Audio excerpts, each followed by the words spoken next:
Hi, welcome. My name is Rosa, and today we are going to look at the main trends in the beauty industry.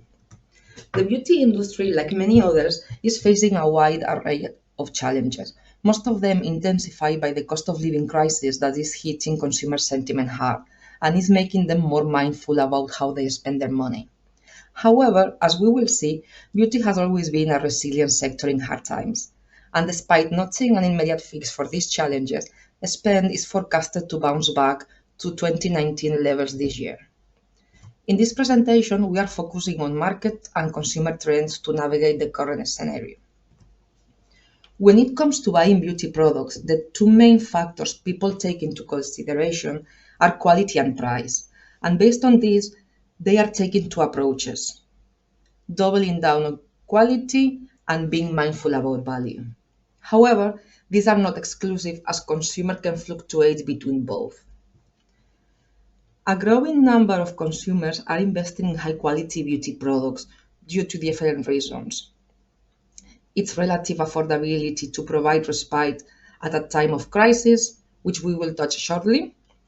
Consumers are looking for products that produce better results and or last longer, and it goes without saying that premium brands are less affected during periods of economic hardship as its consumer base is less affected. As a result of this, sales of prestige beauty increased by 23% in 2022, with two of the main rising categories being perfumes, which saw a great sales boost in both categories, female and male, and hair care. Actually, hair care is going to be one of the main trends in 2023, as we are moving to this concept called skinification of hair, where hair care routines are set to get a major upgrade, as consumers invest as much time, money, and effort into healthy hair as they do for their skins. For example, Look Fantastic reports a surge in hair care products, including ingredients such as hyaluronic acid and glycerin. The desire of treating ourselves with small luxuries during periods of financial stress and the impact it has in some product categories is commonly known as the lipstick effect. When spending your disposable income in a big splurge is not the smartest decision to make, smaller purchases that make you feel luxurious are a way to escape. If you can afford that Gucci bag, at least you can afford that Gucci perfume. Despite the term referring to lipstick and proving itself true in 2001, when Estee Lauder announced the sales of lipstick surged after the terrorist attacks, lipstick doesn't need to be necessarily the product seeing a sales lift, as we saw after the 2008 recession, when sales of beauty products boosted, but lipstick didn't do particularly well, but instead it was nail polishing, outperforming other categories. We also saw something similar during COVID with mascara, and it seems this time is fragrance the category benefiting the most. At the end of the day, beauty has an emotional connection, which combined with its affordability, it makes it really appealing for consumers in these times. But with 71% of consumers noticing prices increasing in the last year, they are also reevaluating their purchases decisions. The main actions they are taking are buying fewer items and from less expensive brands, as just over a third have stopped buying from the brands they usually do or are struggling to afford them. But when we say consumers focus on value, we need to think beyond the price point, which obviously is important. Instead, value is now measured in quality, convenience, and how a purchase can enhance a consumer life as they trade up and down across categories.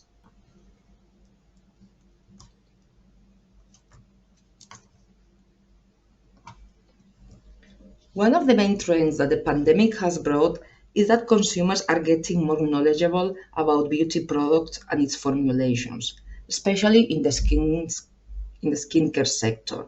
And more important, they know more about their skin conditions and what they need.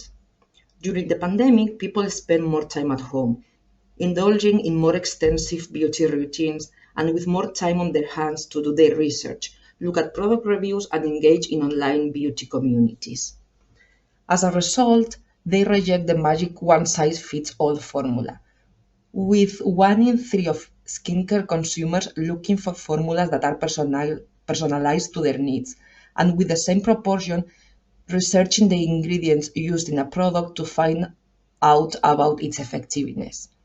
This is resulting in the expert skincare category gaining share of the market.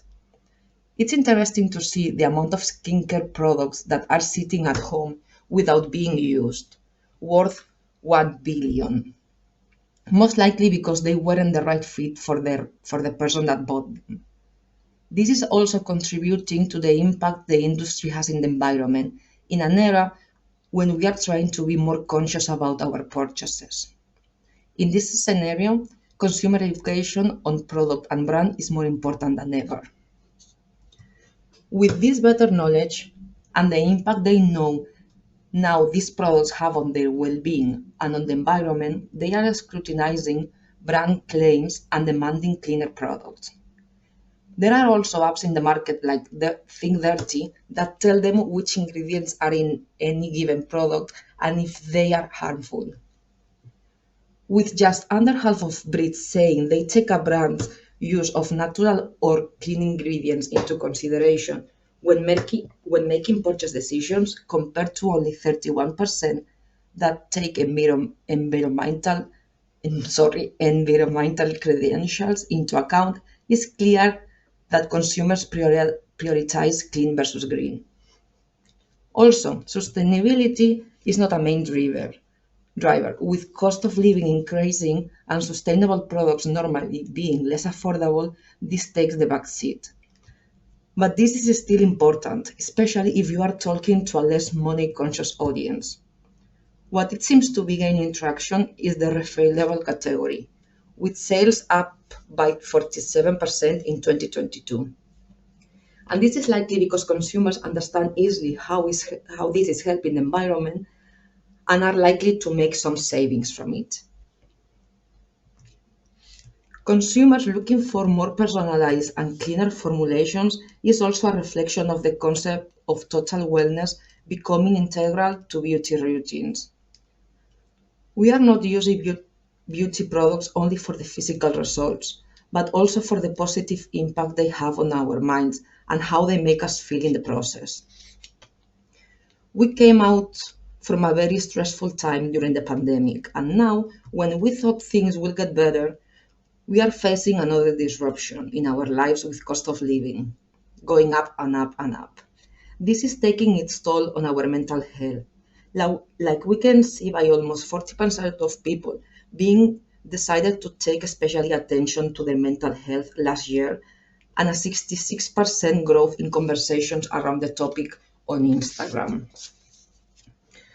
An example of how brands can tap into this trend is Lush. Last year, they launched a new app to encourage its consumers to take time for themselves. The app is designed to track and maximize the benefits of bathing, assisted by immersive audiovisual experiences. Talking about baths, interestingly, Pinterest, in its 2023 Trends Report, points to an emergent trend where users are searching for shower inspiration. Not everybody has a bathtub, but that doesn't mean they don't want to replicate its positive effects in the shower. Not only searches for shower routine aesthetics are up year on year, but also for things like shower bomb and amazing shower walk-in. The aromatherapy sector has also a lot to offer consumers when it comes to wellness.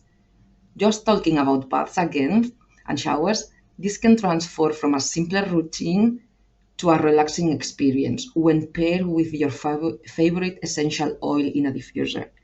This market is projected to be valued at almost 2 billion by 2025.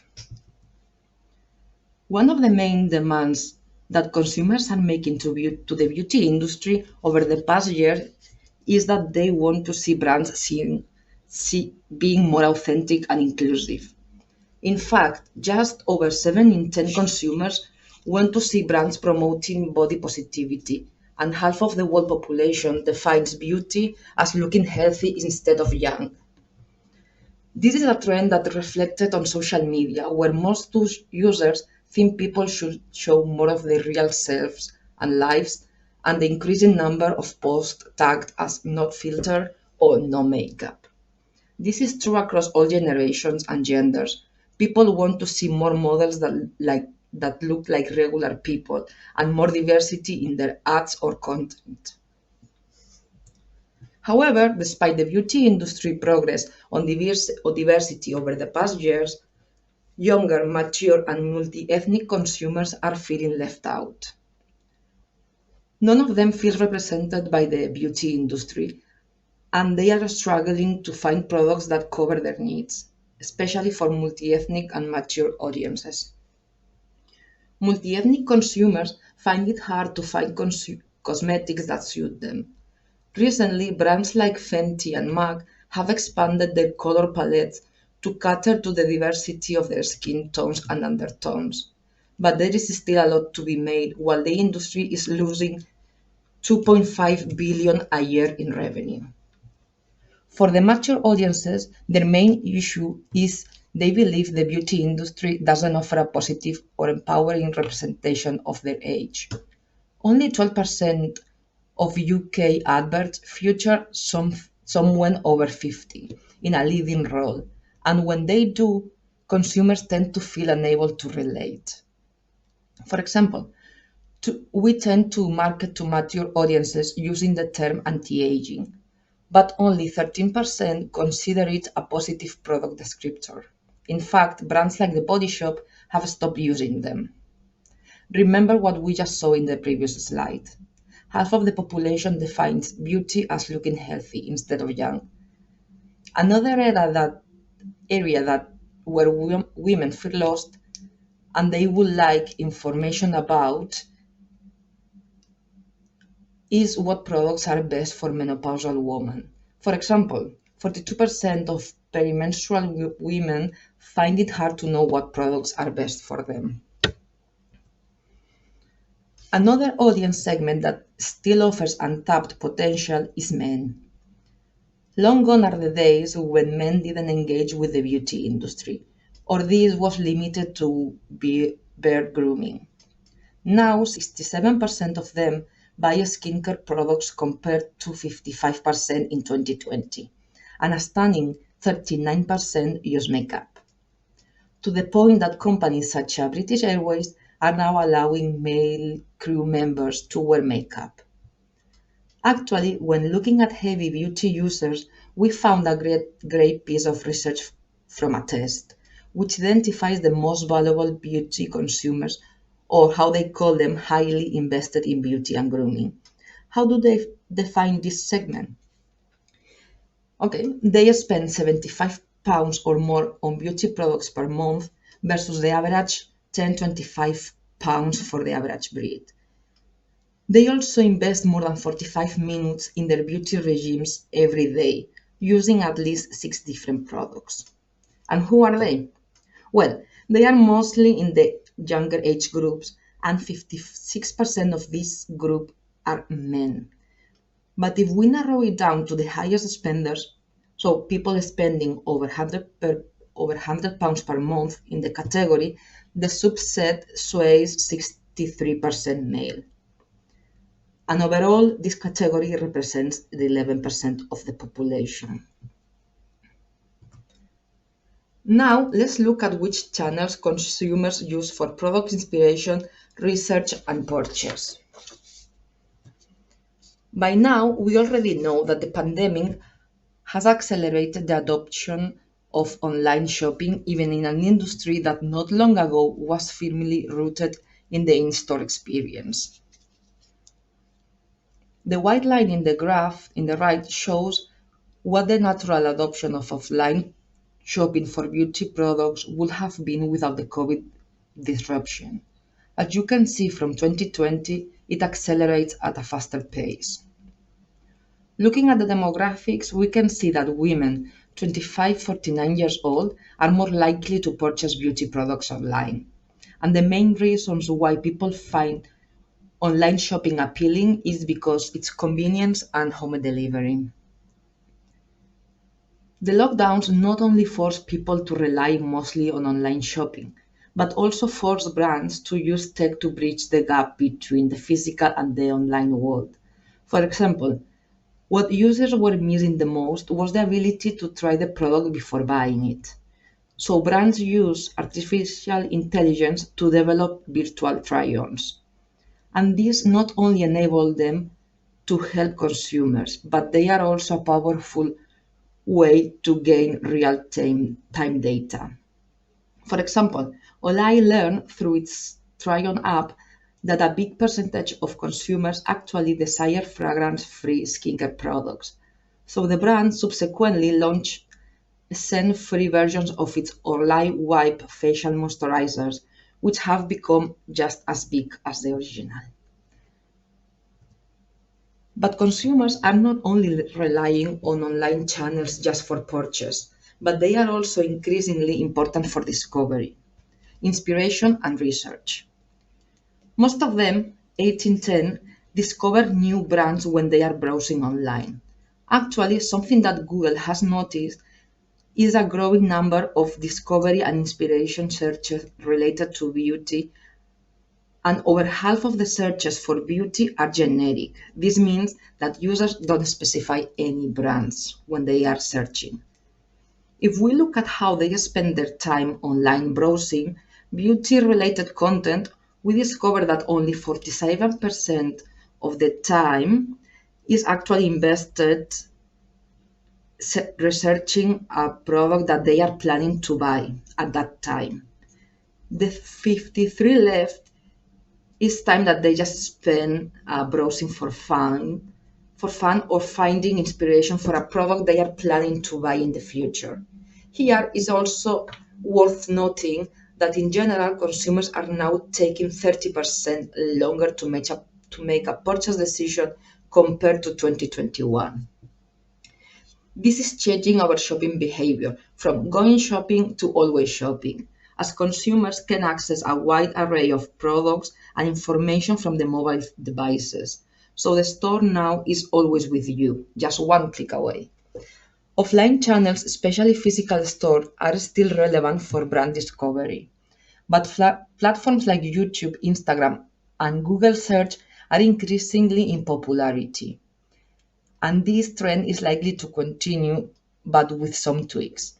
For example, 40% of Gen Z is using TikTok and Instagram for search instead of Google, and this is according Google's own data. Talking about social media, community-led platforms are proving to be essential as consumers seek authenticity. People tend to trust more other people than brands. What a surprise, right? So what somebody else says about your brand has more weight than if you say it yourself. Here is where content creators can play a key role, with 1 in 3 consumers keeping up with beauty news through them. Social media overall is the main source of inspiration and discovery for Gen Z and millennials, but this is also true for more mature audiences, with almost 1 in 3 of over 50 years old saying that social media and influencers are their main source of inspiration. And this is in the second position, just behind family and friends. While social media is key for beauty conversations, social commerce is the new frontier. The percentage of consumers buying via social media platforms is still low, but we are already seeing signs that this can be a more general practice in the short future. Another channel that has been booming over the past couple of years is online video, that now accounts for just half of the time we spend watching audiovisual content in general, bypassing linear TV. And one third of this time is spent watching subscription video on demand, but the rest is in the free web, where users need to watch ads to access the content. Also, video is getting more attention from social media platforms. Obviously, the success of TikTok has had something to do with this, and we are already seeing other platforms trying to replicate its functionalities. And it seems to be working, as a big proportion of the time users spend on meta platforms is on video. People not only prefer to learn about products and services via video, but they can retain up to 95% of the message, compared to only 10% retained when reading it in text. And this is one of the reasons why here in the agency we are seeing more clients investing on YouTube. With TikTok, they are probably the two platforms that we are adding more and more to our media plans. There is a lot of beauty content on YouTube, and in the UK, we spend 190 million hours watching it. And what is even better, 21% of the time watched was on connected TV, which brings the best of both worlds to you. It allows you to display your brand in the big screen at a fraction of the cost that you will pay if you wanted to book some linear TV airtime. And to top this, YouTube audience is not as young as you might expect, with the bulk of them being over 35, and with Gen X around 43, 58 years old, perceiving YouTube content to be of a greater quality than TV. Now, and just before we finish, let's go back to purchase channels. These are more fragmented than ever, with those focusing on price, favoring marketplaces, while trust is what makes direct-to-consumer purchases. Marketplaces are on the third position when it comes to beauty purchases, but is expected to gain more share in the short term. Actually, beauty is the second largest category in Amazon, generating 23% of its sales. So no big surprise that some of the largest and best-known retailers are venturing into this environment, with Boots and Superdrug leading the way. On the other hand, we shouldn't estimate the power of DTC channels, direct-to-consumer channels, and powering our e-commerce site. Yes, they probably don't offer the most affordable prices to consumers or the convenience element of buying multiple brands in one place. But if you get users to your site, and what is harder, to trust you, they are more likely to spend more money than they will do through any other channel. In the DTC scenario, subscription boxes are on the rise. Even not pure beauty brands like Pretty Little Thing are trying this in 2023. And last, we have been talking a lot about online, but physical stores and experiences are still key for the beauty industry, as we move to a world where omnichannel is no longer a buzzword and it has become a must. This can take many shapes and forms, from click to collect to web roaming, those browsing online but then purchasing in store, which is common practice amongst most generations. That is why we see pure online players like Look Fantastic opening up pop-up stores to get physically closer to their customers. Similar to Dyson. Yes, they have many physical selling points, but they also try to get closer to consumers in an environment where they control the whole experience, start to end, also via pop-ups. Another example is Sephora, coming back to the UK. They have already launched their website, and they could have stopped there, but they are also planning to open a flagship store to interact with consumers. But remember, an omni-channel approach doesn't only mean to have presence online and offline platforms, but you need to make the experience seamless between both. And with this, we end for today. If you would like to know more, please get in touch.